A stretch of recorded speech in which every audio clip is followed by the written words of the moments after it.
This is a poem called Majestic. The only word for it is white Lincoln's arc from the crown of the downriver road and the splash it bellied in the river.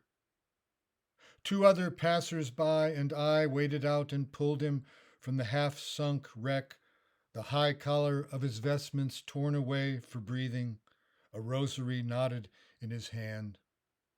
It's an endless wait for an ambulance there, that serpentine road between distant towns, night coming on, August, the rocks we laid him on still fired by the sun. And so we came to know one another, three living men touching tenderly the dead one's body, tending mouth and chest, making a pillow for the head. He did not look, we understood, like any man of God. It was Roy, the mill hand from Orofino, who saw the tattoo first. No cross at all, but Christ himself hung out, crucified to the pale, hairless flesh by needles of India ink. Jim, the prison guard, had seen it all in his time and looked up, sweaty, from the breath-kissed face only long enough to say, "Keep pumping." I cupped my hands behind the doughy neck to hold the airway straight and knew, as the others knew, there was no point at all for him in what we did.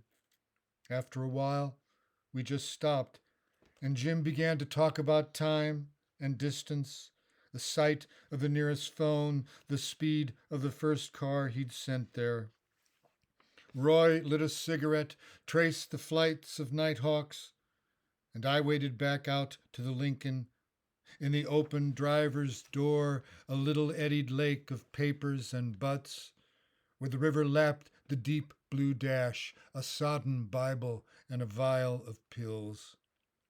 There was something we should say for him, we must all have been sure, for later on, when the lights came in sight around the last downriver corner, we gathered again at the body and took one another's hands, bowed, our eyes closed, and said each in his turn what we thought might be a prayer.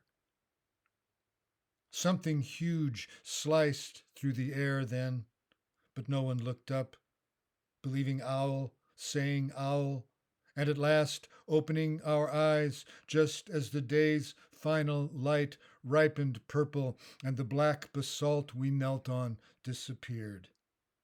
In that one moment, that second of uncertainty, nothing shone but the cold flesh of the priest, and on the breast, almost throbbing with the outrushing dark, the looming hand-sized tattoo of Jesus we could just as suddenly not see.